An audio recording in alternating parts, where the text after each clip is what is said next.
Olá, pessoal, boa noite. Esperar a nossa palestrante entrar.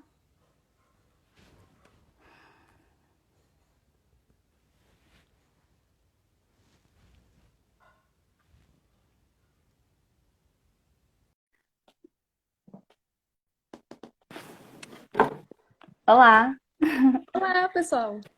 boa Tá me noite. escutando? Tá me escutando? Tô. Tá bom o áudio?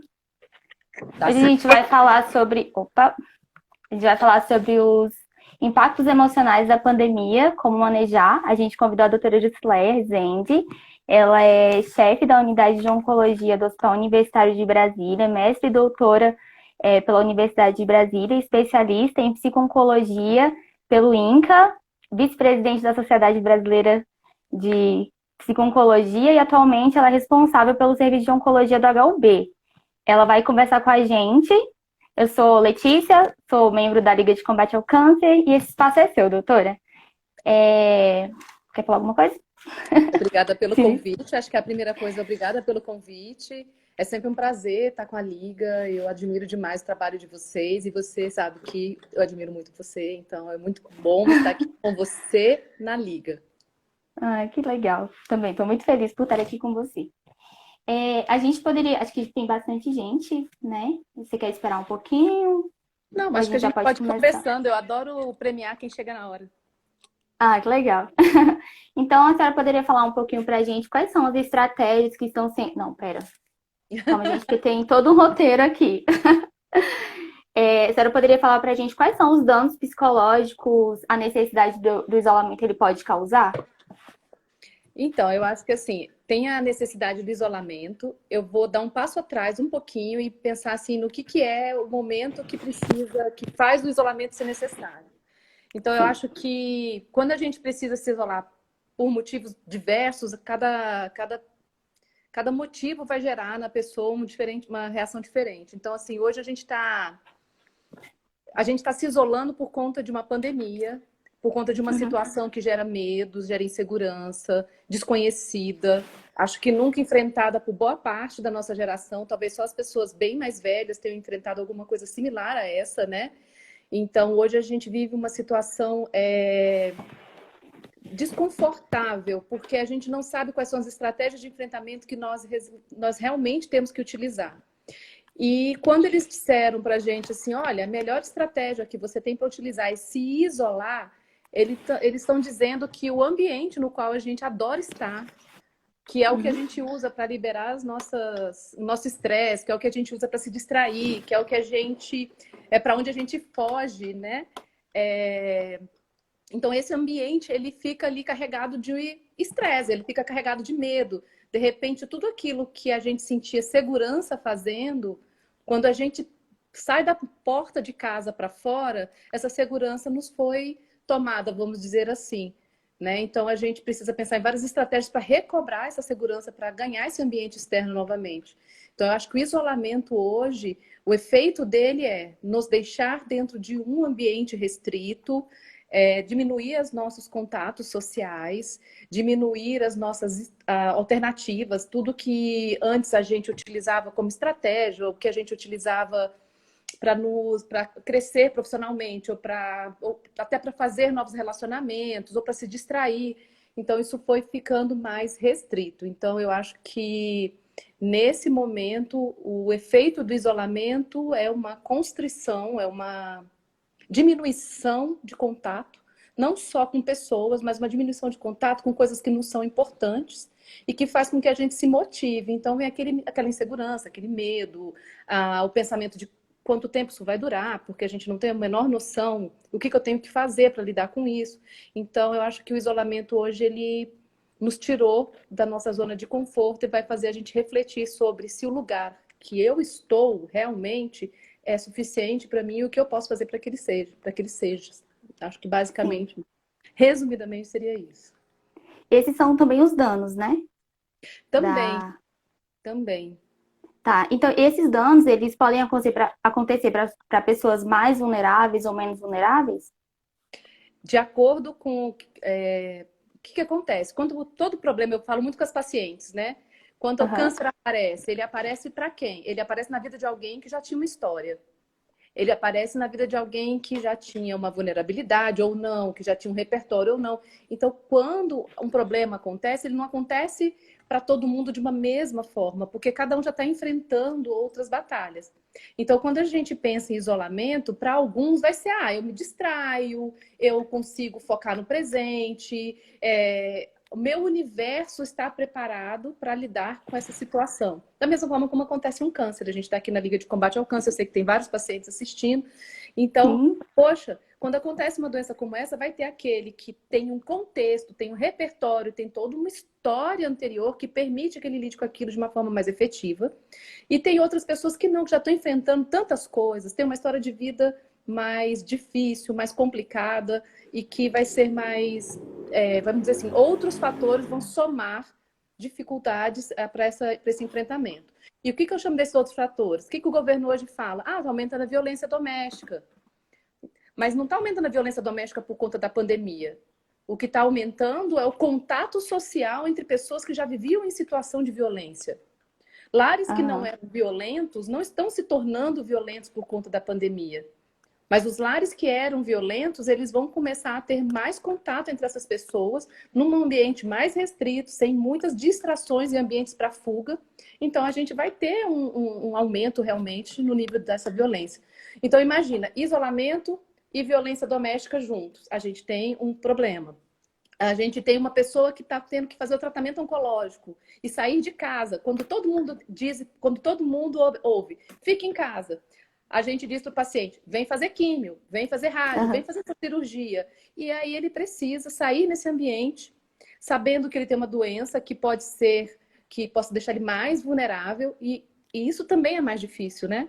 Então tem um impacto maior. Ele é mais vulnerável, porque ele tem comorbidades. Né? Uma pessoa que acabou de perder alguém.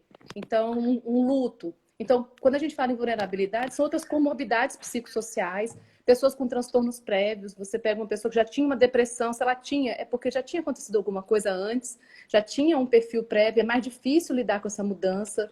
Pessoas que têm dificuldade de lidar com o novo, suportes sociais ruins, pessoas que moram sozinhas, poxa, antes o contato social era externo e agora elas estão ali, sozinhas no ambiente. Então, eu acho que tem fatores que aumentam a vulnerabilidade. Por isso que não dá para comparar. Vai ter quem diga que isso tudo está fazendo crescer e amadurecer, e vai ter quem diga que está passando por muita dificuldade. Sim. E como a gente pode lidar com essas frustrações encadeadas durante a pandemia? Eu acho que a gente pode lidar com essas frustrações, na verdade, assim, não só com as frustrações, mas com todos esses sentimentos, conhecendo um pouco mais sobre a gente. Eu acho que é um grande período de autoconhecimento.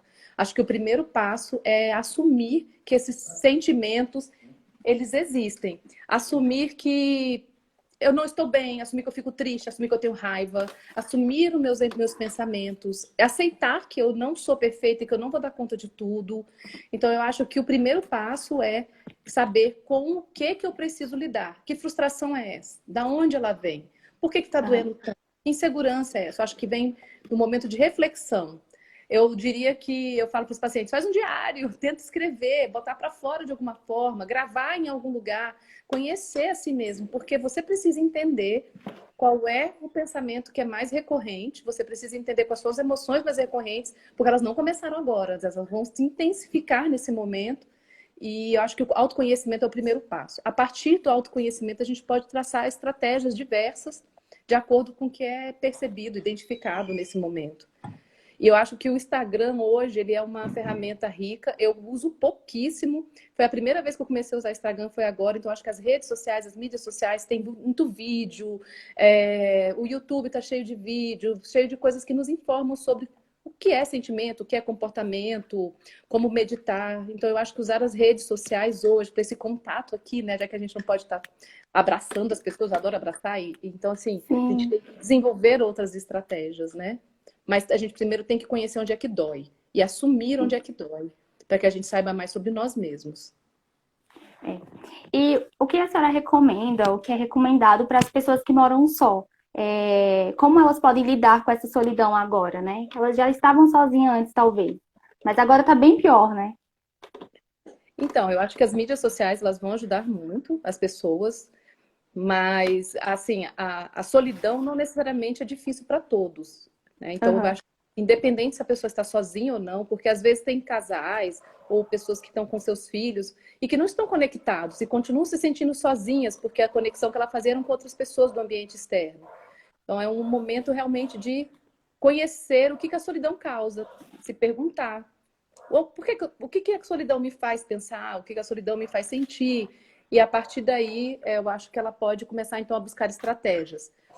Para mim, as redes sociais hoje são um grande caminho, mas a gente tem telefone, gente, a gente tem que parar de usar só o WhatsApp, aqueles tecladinhos lá e começar a ligar um para o outro, porque ouvir a voz agora é muito significativo.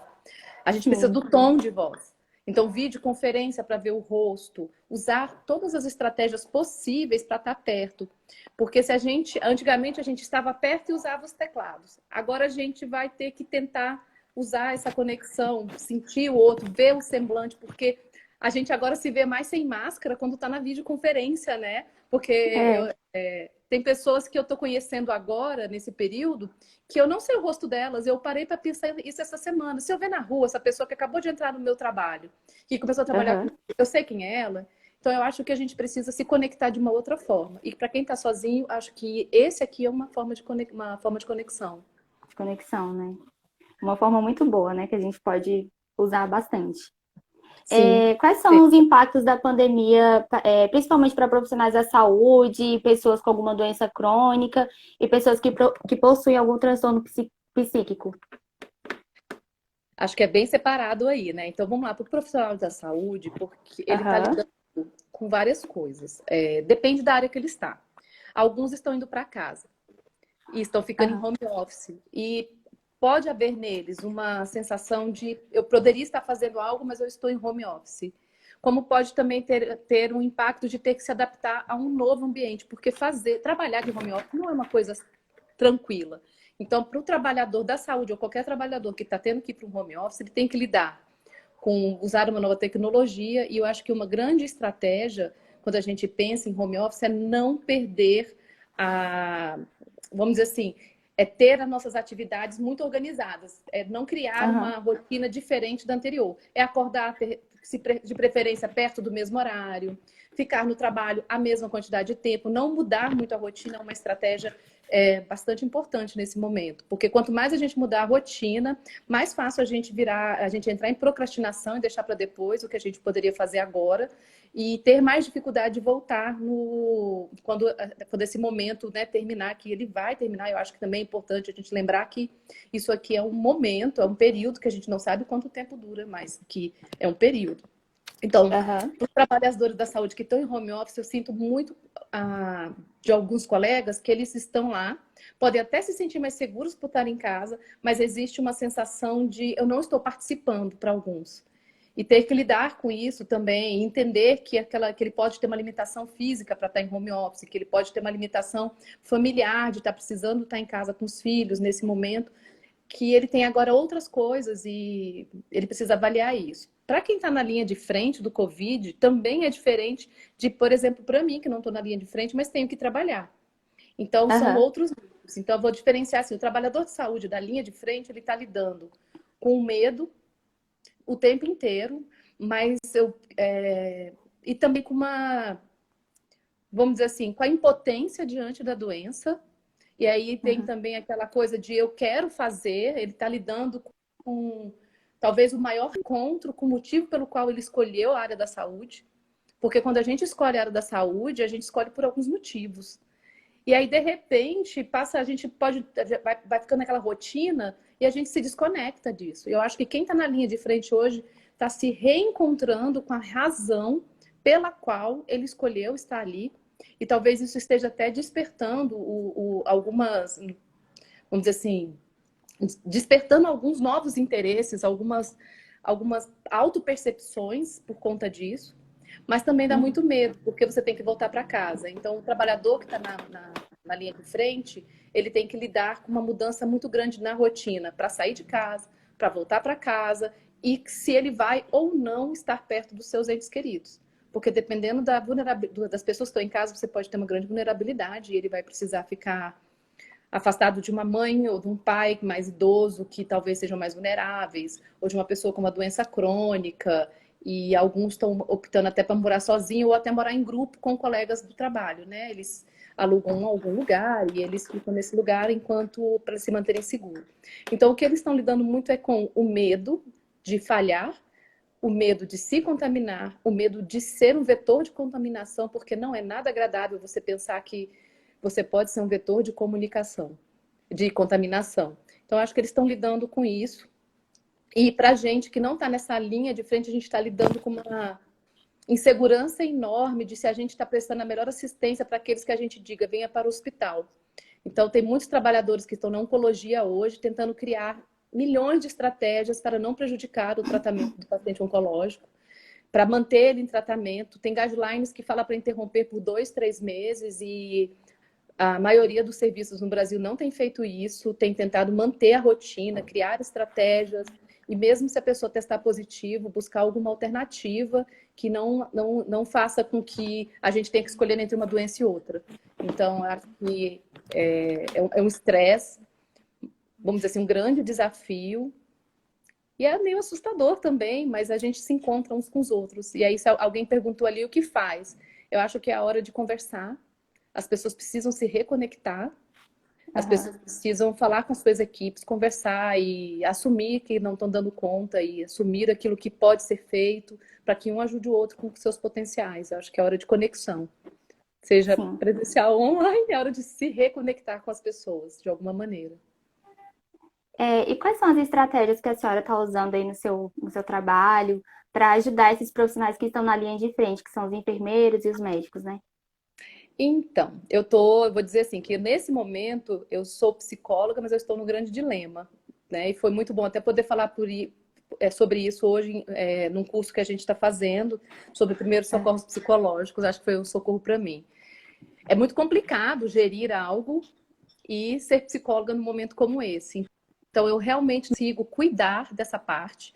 E aí, quem está cuidando dessa parte é a rede, a EBSER. Eles têm um trabalho bem interessante, um projeto chamado Cuidar. Eles estão oferecendo para os profissionais, incluindo a mim e a várias outras pessoas, atendimento online por psicólogos e psiquiatras, para cuidado mental mesmo nesse período, dar um veículo de escuta. A gente tem recebido muito treinamento até externo, para que isso aconteça. O acesso a testes tem sido aumentado a cada dia para que a gente possa ter a segurança de que, se tiver contaminado, não vá permanecer no ambiente, né? Para que a gente proteja a nós mesmos e aos pacientes. Então, é feito todo o investimento também em práticas alternativas, como treinar relaxamento, treinar mindfulness, ensinar a fazer até exercício, né, por videoconferência. Então, tem sido feito um vasto trabalho para cuidar da saúde mental dos profissionais.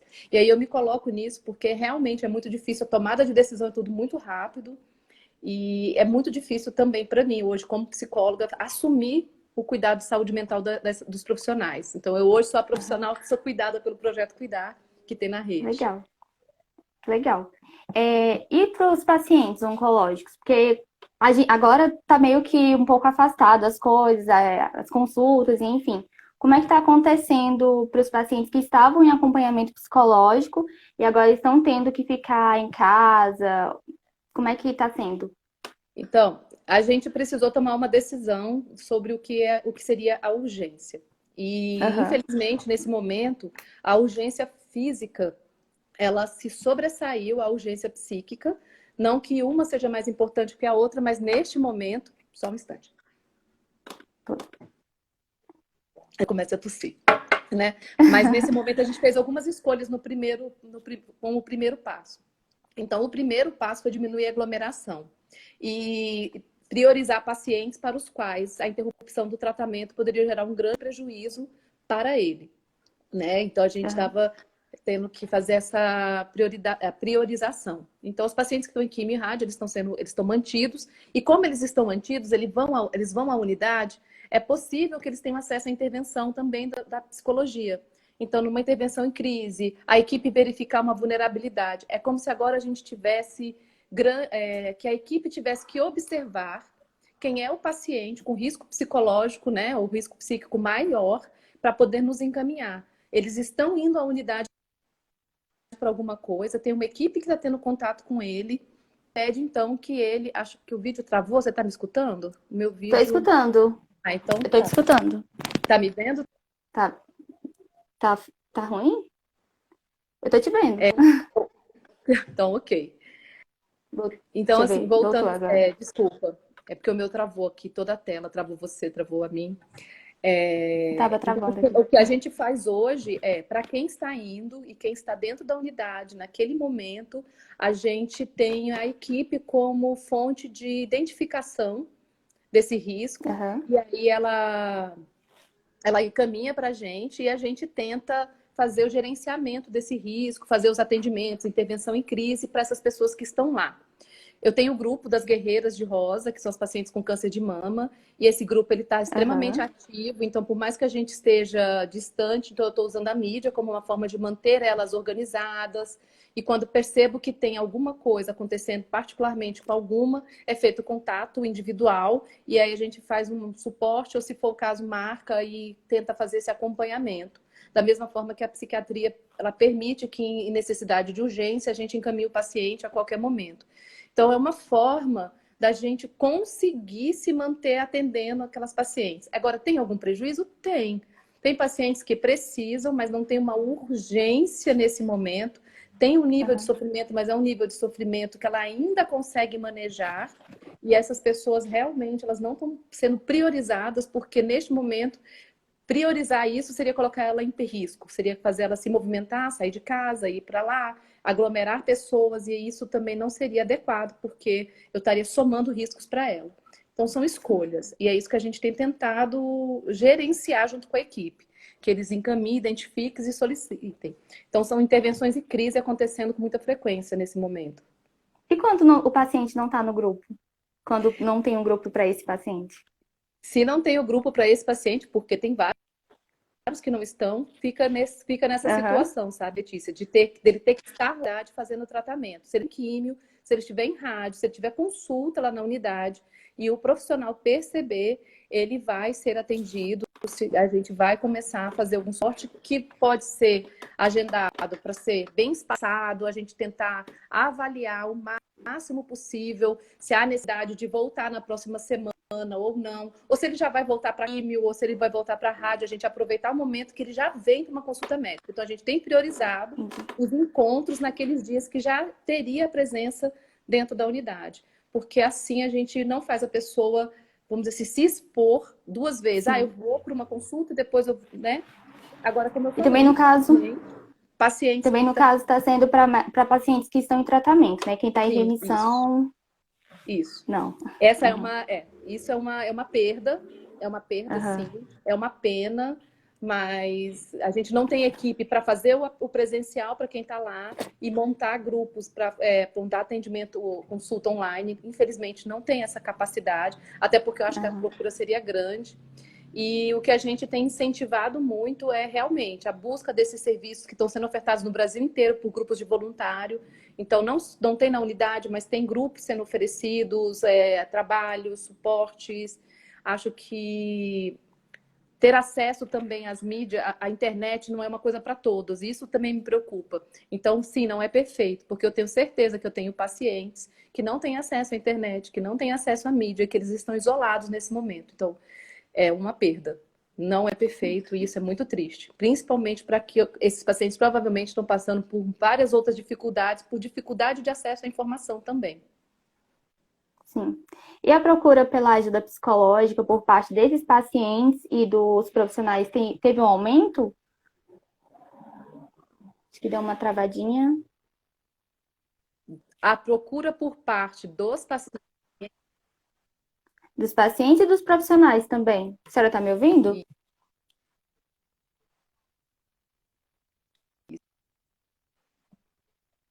Tá me ouvindo?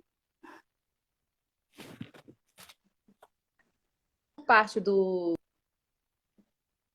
pacientes, ela tem. Voltei, Eu aconteceu acho que travou. uma Isso, agora coisa aqui. voltou. Voltou para mim agora. Então, voltando aqui, que o atendimento, os pacientes estão procurando sim. Só que o medo de ir é muito grande. Então, eles também preferem ir e serem atendidos no dia que eles estão lá por algum outro motivo. Existe uma esquiva muito grande de sair de casa, tá? Para Aham. os profissionais, eles têm o grupo Projeto Cuidar. E o que o Projeto Cuidar está falando? Que os profissionais têm muita dificuldade de falar com profissionais que trabalham e que vão encontrar com eles no dia a dia, né? Então, a procura não tem sido Aham. tão grande. Os profissionais falam que querem, que precisam, mas eles não estão indo com a frequência que a gente achou que eles iriam. Acho que é muito difícil. Eu fico imaginando, poxa, se eu for me abrir e com um psicólogo que eu vou cruzar com ele no dia seguinte, no meu trabalho, que trabalha com pessoas que trabalham comigo. Então, são coisas que estão sendo pensadas. A gente tem até discutido estratégias na sede para gerenciar isso, ver se tem alguma coisa que possa ser feita, né? Assim, mas não é fácil falar com as pessoas do seu próprio trabalho. Acredito que que eles estão buscando recursos externos, porque são recursos que estão aí para todos. Eu sempre mando os links desses grupos voluntários de psicólogos para a equipe, a fim deles poderem procurar também fora do hospital, caso eles tenham alguma dificuldade de se expor mesmo dentro da unidade ou dentro do hospital. Entendi. E existe alguns sintomas que podem aparecer agora nesse momento da pandemia? Acho que é basicamente aquilo que a senhora falou no início, né? Não, eu acho que tem coisas que a gente precisa prestar bastante atenção. É. Vamos pensar assim, acordei. Então, eu Aham. acordei. Como é que eu estou me organizando nesse momento? Se eu percebo que eu estou começando a procrastinar demais, a me manter demais na mesma posição, a me manter demais sem vontade de fazer as coisas, são sintomas, são alguns efeitos. A mudança nos hábitos alimentares, para mais, para menos, acho que a gente tem que ficar atento, porque também são efeitos. Ao longo do dia, se está dormindo mais, se está ficando mais prostrado, porque tem pessoas que estão entrando em hipersonia e dormindo o dia inteiro, isso também é um sintoma. Ou também quando chega à noite, não estão dormindo, porque também não estão cansadas como ficavam antes, né? Antes a gente cansava, saía de casa, fazia algum tipo de... Tinha alguma rotina, e quando chegava à noite, o sono vinha por algum motivo. Mas agora, às vezes, a pessoa também chega à noite, não consegue dormir, tem dificuldade de pegar no sono. Algumas pessoas estão se queixando de fadiga. Então, a gente vai vendo umas mudanças. Então, quando a gente percebe que essas mudanças estão impactando na qualidade do meu dia, é porque é indício de que tem alguma coisa que poderia que não está funcionando tão bem, que poderia ser, que a gente precisa olhar e cuidar um pouco mais, tá? Então, Entendi. pensamentos repetitivos, catastróficos, tem pessoas que não conseguem parar de pensar sobre se o pior acontece e o que pode ser, ou até imaginar se eu pegar como é que vai ser comigo, vai ser assim. Então, quando a gente espelha muito e a gente vê muita notícia, né? Tem pessoas que já estão com mais Aham. cuidado. Porque a Organização Mundial de Saúde fala: se vai ver notícia, 2 vezes por dia está passado de bom. Não precisa ver mais do que isso. Né? E tem gente que passa o dia inteiro vendo aquelas notícias. E aí você vê um nível de ansiedade aumentando, medos, pensamentos catastróficos, antecipação do futuro, sem estar, né, assim, com o pé na realidade. Eu acho que são sintomas de uma ansiedade, de um transtorno de adaptação que possa estar começando. Aham. E Pesadelos, tá bom o áudio? para mim, sim. Ah, tá. Pacientes em tratamento oncológico, eles fazem parte do grupo de risco. A saúde mental deles, nesse momento, ela pode ficar mais comprometida? Acho que travou de novo. Gente, mas que coisa que a minha internet hoje está desse jeito. Mas Peraí. Isso, voltou. Mas eu não tô te ouvindo. o fato de já ter tido câncer, não? Agora eu Voltou? tô. Poxa, Voltou. minha internet costuma ser tão boa. Tá. Então, a- o paciente oncológico, só pelo fato dele ter tido câncer, não, ele não é um paciente de risco por isso, tá? O fato de você ter tido câncer em uma época da sua vida não faz com que você seja um paciente que vá cursar tão mal quanto uma pessoa com hipertensão, diabetes ou alguma outra doença crônica mais debilitante. E a pessoa com mais idade também. Então, não é isso.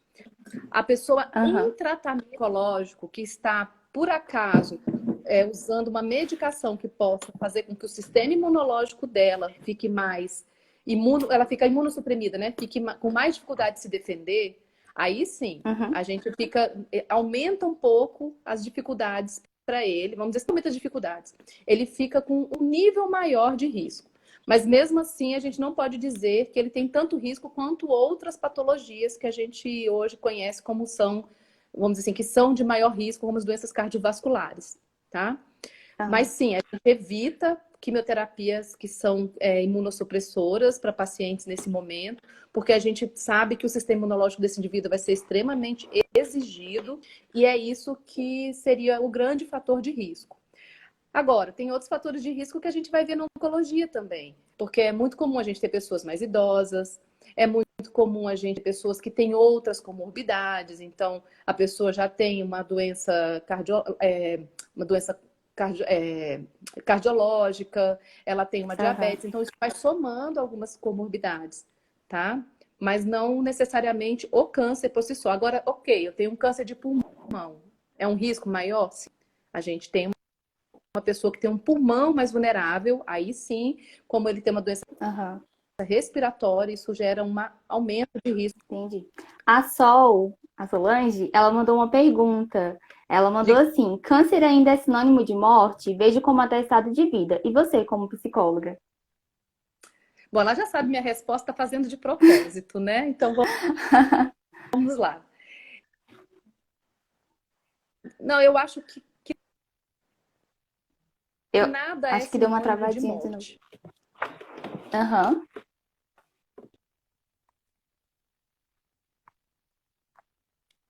Eu acho que travou de novo.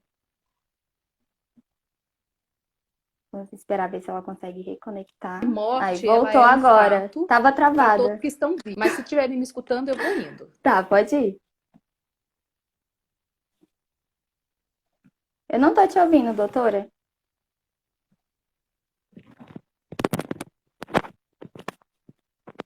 Eu não tô ouvindo a senhora. Eu acho que ela também não tá me ouvindo, gente.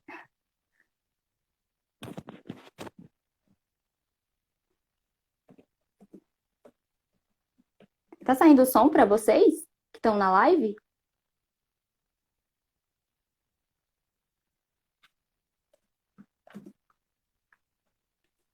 Travou. Tô te ouvindo. Ai, vou colocar de novo aqui. Ela saiu. Deixa ela só voltar.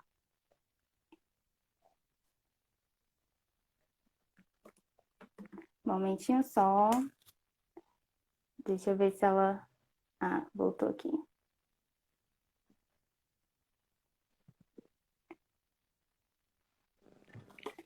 Vamos ver agora. Pronto, voltei. Pronto. É, agora sim. Tá, então voltando. Desculpa. Não, que isso. Então, voltando assim, o câncer, como vocês perguntaram, se era sinônimo de morte. Eu não acho que nada é sinônimo de morte.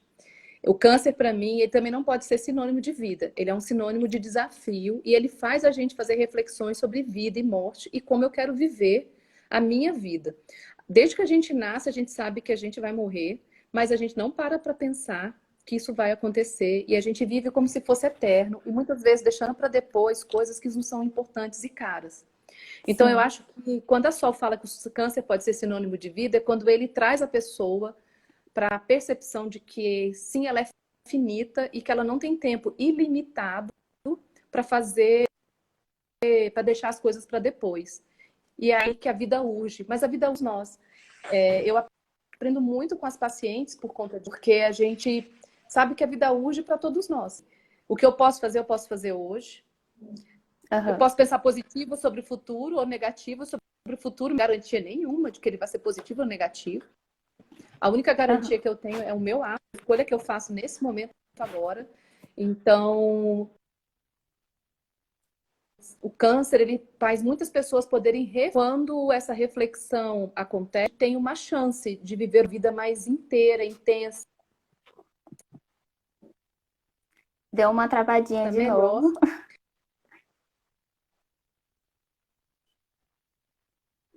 A gente travou de novo. Ouviram até que parte? Deixa eu ver se retorna. Até a parte que a senhora falou viver melhor. Então, assim, eu acho que ele chama a gente para a vida, né? Aham. Assim, algumas pessoas não conseguem fazer esse percurso e elas ficam com muito medo e com muita dificuldade de investir no dia de hoje, porque elas pensam assim: ah, já que eu vou morrer mesmo, ou já que eu posso morrer mesmo, não vale a pena fazer isso ou investir nisso. Só que nunca houve uma promessa de vida eterna. Então, o que vale a pena é o que a gente faz naquele dia, é o prazer que eu sinto naquele dia. E algumas pessoas conseguem ver o câncer como uma grande lição de vida. Chama elas e diz: então, lutou para viver, vai viver como? Eu acho que essa é a grande pergunta. Como que eu posso fazer para fazer a minha vida, que eu tanto lutei por ela, seja por quantos dias forem, a melhor vida que eu posso viver? E aí sim ele vira Entendi. sinônimo de vida. Doutora, Sinônimo não, mas ele vira uma lição de vida. sim, o seu vídeo travou. Eu sei, tô com uma Aí, cara horrorosa aí, com cara, nem sei que cara é essa, nem sei o que mas, fazer com isso. mas tá dando pra. Mas vamos Tá falando, saindo o som, o som tá ótimo, tá? ótimo. Aí a gente vai Daqui a dar pouco ele continuidade. melhora. Tá. Isso. Tem mais uma pergunta que é da Sandy. Ela perguntou assim: como diminuir a ansiedade nessa pandemia sem descontar nas unhas e na comida? Então, a gente precisa pensar, ok, eu tenho ansiedade, mas eu acho que a grande pergunta. Peraí, deixa eu só tentar uma coisa aqui. Tá. Então, assim, não tem regra, sabe? Como que eu posso fazer? Eu acho que agora é a hora da gente tentar pensar. Hoje, uma moça falou que tem vários vídeos, aulas agora, academias abrindo aulas gratuitas, online. Então, a gente precisa pensar em como fazer com que o nosso tempo tenha qualidade. Eu gosto de música, então posso ouvir música. Eu quero aprender alguma coisa. Eu fico imaginando quantas vezes, antes de tudo isso, a gente falava: se eu tivesse tempo, eu aprendia tal coisa, eu fazia isso, eu iria cozinhar, eu iria, né? O que que eu iria fazer se eu tivesse tanto tempo? E agora a gente tem esse tempo, e aí a gente pode parar e pensar: o que eu vou fazer com esse tempo? Então, eu acho que para a gente lidar com a ansiedade, eu preciso focar no presente. Porque Aham. a ansiedade, muitas vezes, eu paro no presente, fico pensando em como é que vai ser daqui a amanhã, ou depois, ou quanto tempo isso vai durar, e eu fico com a cabeça lá na frente. Então, ao invés de eu deixar minha cabeça lá na frente, quem sabe não é a hora de trazer a cabeça para o presente e pensar: como que eu vou fazer para esse dia, neste momento, ser um dia melhor? Tem gente voltando a cozinhar, aprendendo a cozinhar. Tem gente que não sabe Sim, fazer arroz, vai sair um mestre da culinária, porque vai ler todos os livros de culinária e vai fazer comida para as pessoas ou para si mesmo. Olha que gostoso cozinhar também é algo que você, né, assim, para você mesmo. Então eu acho que é a hora de focar mesmo no presente, no dia atual e aham. evitar pensamentos sobre como que vai ser daqui para frente. Se hoje eu estou segura, hoje eu estou bem, então esse dia vale a pena e eu vou fazer alguma coisa dele. Legal. Ó, a Suzana, pera, acho que aconteceu alguma coisa, ela saiu, deixa eu ver se ela volta.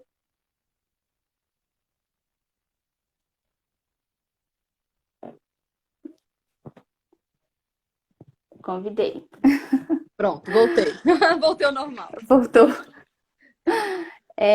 A Suzana, ela perguntou aqui.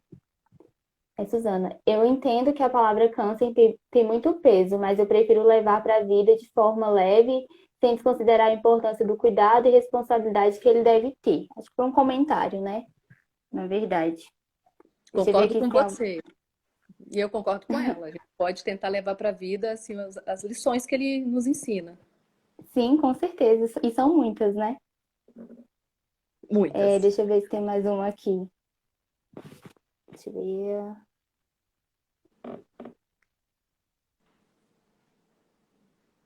Um momentinho só, doutora.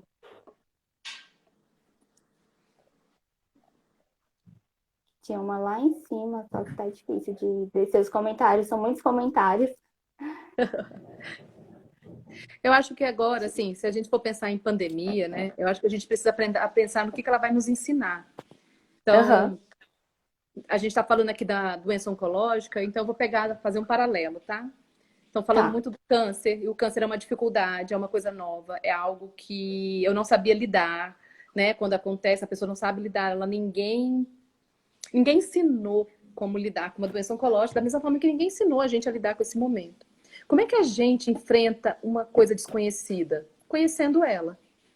Então, eu acho que quando a gente vai lidar tanto com a doença oncológica, quanto com a quimioterapia, que é um desconhecido, que a gente acaba tendo que passar, a pessoa acaba tendo que passar tratamentos em si, com uma pandemia, eu preciso buscar informação. Então, eu acho que quando a gente se informa, a gente se empodera. E a gente se liberta dos medos, né? Então, ter informação sobre a situação a pandêmica, sobre a doença oncológica, traçando esse paralelo, né? É muito importante, porque aí eu vou saber como agir. Eu não vou deixar as minhas fantasias me levarem para um outro lugar. Eu vou botar meu pé, eu vou botar a minha energia para lidar com aquilo que é real. Eu acho que essa é um grande desafio.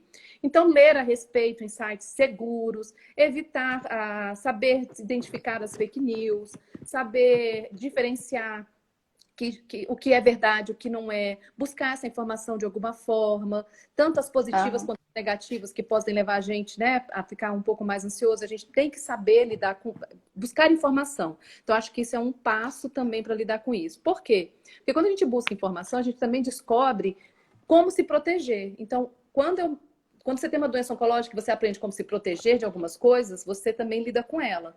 Na pandemia, a gente precisa aprender algo que é muito importante, que é a proteção. A gente fala de isolamento, só que eu vejo pouquíssimas políticas públicas e investimento para falar para a gente assim, gente, o que eu preciso fazer para sair de casa? Como é que vai ser quando eu voltar para a rua? Quais os cuidados são realmente necessários? E aí as pessoas, elas até estão aprendendo um dia após o outro que tem que usar a máscara, que tem a mão, que tem a forma de contágio, mas precisa de uma educação mais maciça. E a gente pode fazer isso por nós mesmos, que é buscar informações sobre como se cuidar. Porque o medo da pandemia, dessa doença, ele vai diminuir a partir do momento que eu souber como me proteger dela. E às vezes parece como assim, as informações são tão fortes, são tão difíceis, é tanta morte, que parece que a gente está vulnerável só de sair na porta de casa, vai bater um vento e o vírus vai tomar conta da gente. E não é assim. Né? Existe um risco, mas nós temos formas de nos proteger. Eu acho que conhecer essas formas e usar com responsabilidade essas formas é muito importante. A máscara, principalmente, lavar as mãos, a questão da higiene, a questão do não botar a mão na boca, né? Teve gente que parou de roer unhas, né? Agora ninguém mais roe unhas porque você não pode fazer isso, ficar botando a mão na boca, coçar os olhos, né? Então, assim, esses cuidados é que vão nos dar a permissão de ir para a rua com um pouco mais de segurança. A gente precisa muito aprender a nos proteger. Então, a informação é um grande aliado nesse momento. E é por isso que eu acho que as pessoas precisam focar no presente, sabe? Pensar assim, ok, eu não vou controlar o que vai acontecer amanhã, mas se eu me cuido hoje, se eu tomo todas as precauções hoje, se eu sigo as recomendações hoje, eu estou mais protegido? Ok. Então amanhã provavelmente vai ser o melhor dia. O meu amanhã depende demais do que eu posso fazer hoje por mim. Sim. A professora Paula Diniz, ela perguntou aqui como não absorver as notícias ruins e quais são as estratégias que podemos usar, principalmente para profissionais. Olha, eu acho que a overdose, que já colocaram aí embaixo de notícias, Foi ela não vai a parar. Jo. Então a gente precisa começar a escolher, né? A Aham. overdose, se você quiser ler notícias sobre Covid, sobre morte, sobre tudo isso, de meia-noite a meia-noite do dia seguinte, a gente vai ouvir. É só ligar o rádio, pegar um grupo de WhatsApp e entrar na internet. Então, eu acho que a gente precisa também saber selecionar. Então, a escolha do que vai ser lido, visto e ouvido, ela precisa ser feita por nós. Eu diminui bastante meu contato com televisão aberta, eu vejo um jornal por dia, e a gente vai diminuindo, só que também é importante selecionar essas informações. E aí, gente, tem grupos de WhatsApp que vivem mandando informações que não são, que você depois descobre que são fake. Se você está num grupo onde você tem um excesso de informações que, em geral, são fake news, será que não está na hora de pensar se vale a pena se manter? Ou se pelo menos você não deveria diminuir o clique para abrir e passar aquela informação? Porque às vezes você está num grupo e as pessoas só estão mostrando mortos, só estão falando de violência, se estão falando de coisas muito difíceis. É a escolha nossa. eu só vou ficar. A mídia continua lá, mas quem liga a televisão, quem liga o celular, quem bota o play no vídeo, somos nós. Então, é uma Sim. estratégia de autocuidado, é diminuir os cliques, ligar menos, prestar menos atenção e se voltar para coisas que te fazem bem, né? E isso a gente começa a descobrir no nosso dia a dia. Eu vi uma pessoa que me falou uma coisa muito interessante. Trabalha o dia inteiro, trabalha muito, e à noite Aham. ficava com os filhos. E a babá ficava o dia inteiro com os meninos. E aí ela virou para mim e falou assim: sabia que eu estou conhecendo meus filhos? Eu não sabia que meu filho se comportava dessa forma. E aí eu fiquei pensando o quanto isso acontece mesmo, de quando a gente tem contatos que são mais. Assim, eu não chego em casa, aí de repente eu chego, é tudo Aham. diferente, porque o contato é tão pouco que as coisas acontecem de uma forma diferente. E agora não, tem que passar o dia inteiro. E aí as pessoas estão se reconhecendo. E eu fico Sim. imaginando o quanto vai ser difícil para as crianças depois diminuir esse contato com os pais também. Porque é um reencontro, né? É um brincar, Sim. é um adulto tendo que virar criança. E isso também é muito importante. É a gente se reconectar com os vínculos que a gente tem e com as coisas que trabalhar, trabalhar, trabalhar, fazer ganhar dinheiro, ganhar dinheiro, ganhar dinheiro. A gente fala, ah, eu queria tanto ficar com a minha família. E a gente trabalha para sustentar a família, né? E aí tem agora essa oportunidade. Agora, é Sim, claro é que uma tem gente que está lidando oportunidade, com né? dificuldade. É, mas tem gente que está lidando com a não conseguir sustentar essa família, né? Eu acredito que para essas pessoas a gente precisa de uma rede de suporte, não só governamental, todos nós. E aí, gente, o amor, ele é algo que a gente pode dar para o vizinho. E se todo mundo um cuidar do outro, quem tem um pouquinho dá para o outro, a gente vai ter pessoas mais protegidas. Quando a gente fala nessa quantidade de gente desprotegida, é a responsabilidade de todas nós, né? Então, eu Sim. acho que a gente tem que crescer. Eu acho que tem muita gente fazendo. Eu tenho visto crescer nas pessoas a vontade de cuidar do outro, ações de cuidado, ações para recolher cesta ou para pagar alguma coisa para os outros. Eu acho que a solidariedade está aumentando e eu acho que essa solidariedade é que vai ajudar as pessoas que estão nessa situação de maior vulnerabilidade a aguentarem, né? Assim, Sim.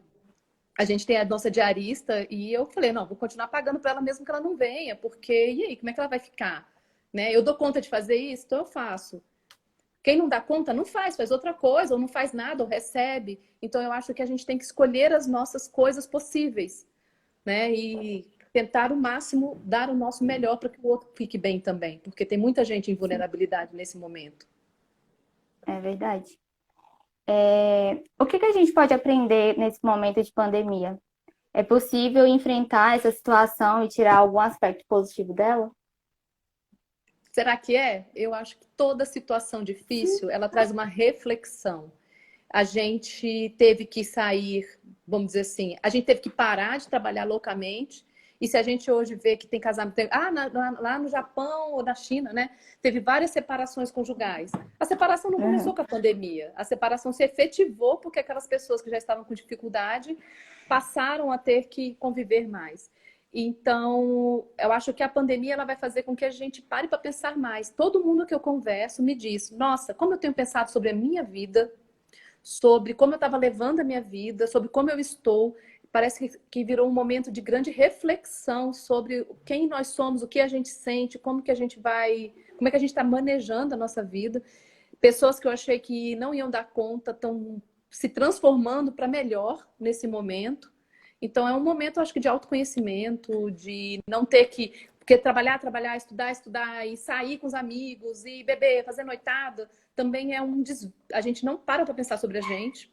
E se a Sim. gente está fazendo o melhor por nós mesmos e plantando sementes para um futuro que seja o que a gente quer, né? A gente tem medo do futuro, mas às vezes não planta sementes no presente para que o futuro seja o que a gente quer. Então, acho que é um momento de reflexão social também, né? Eu acho que a gente tem que refletir Sim. sobre o que eu quero dessa sociedade, se eu não gosto do que eu estou vendo e como eu posso colaborar para mudar para mudar a mim e ao mundo ao meu redor. É a gente que faz isso, só o amor constrói. Se eu dedico amor próprio a mim mesmo, e se eu dedico o meu amor que eu tenho por mim para cuidar do outro, gente, isso é lindo demais. né? Ame ao próximo como a si mesmo, sem cobranças. Que lindo. Isso, Paula, para acelerar é bom demais. Isso. A Suzana, ela perguntou assim, ó, como fazer teletrabalhos, cursos, alcançar metas de trabalho e ainda assim manter a saúde mental? Depende de como é seu chefe, né? Sim, você vai, né? Mas assim, o que eu vejo no teletrabalho é que tem muita gente se apaixonando pelo teletrabalho. Então, eu não posso dizer que isso é um problema, né? A gente tem hoje pessoas que talvez nem voltem a fazer mais o trabalho presencial, porque está sendo. Tem alguns serviços que estão identificando que as pessoas ficaram mais produtivas em casa do que quando estão presencialmente. Então, acho que vai ter uma readequação da forma de trabalho para algumas pessoas. O teletrabalho tem algumas coisas interessantes nele, que é a possibilidade de ajustar o seu tempo, fazer outras coisas e estar mais com a sua família, evitar que os seus filhos fiquem expostos a terceiros, ou sob cuidado, terceirizados, né, para outras pessoas cuidarem. Então, existem várias possibilidades. E aí a gente vai ter que ver cada um qual é o seu recurso para lidar com isso. Então, tem que tem saudade do outro, vai ter que ter escapes, zonas de contato, porque senão não dá conta do teletrabalho. Sim. Doutora, Acho que é isso. foi muito bom receber. Tentei. A senhora tá me ouvindo? Tá me ouvindo? Tô. Tá, foi muito bom recebê-la aqui. Foi muito enriquecedor tudo que a senhora falou. Com certeza vai ajudar muito a todo mundo que estava assistindo. Tenho certeza que tirou a dúvida de todo Cadê mundo você, também. pequena? Ah, Não tá me vendo? A senhora tá travada. tô. Agora tô. Voltou agora.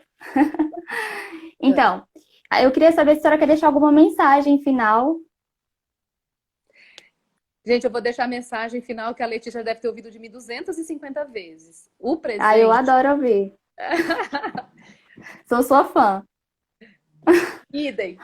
Mas, olha só, o presente é o maior presente que a gente tem. Se a gente quer lidar com tudo dia de cada vez, não adianta a gente antecipar. A gente pode até pensar em algumas possibilidades para começar a se preparar no hoje. Não botar o nossa. Por isso que eu gosto muito de fazer meditação, que é uma estratégia, fazer atividade, fazer. Eu gosto muito do mindfulness, que é se manter presente atenção em você agora e fazer o melhor por você no dia de hoje. Porque o amanhã é resultado disso, né? Então eu acho que pega esse que é o dia de hoje, que é hoje, e cuida dele.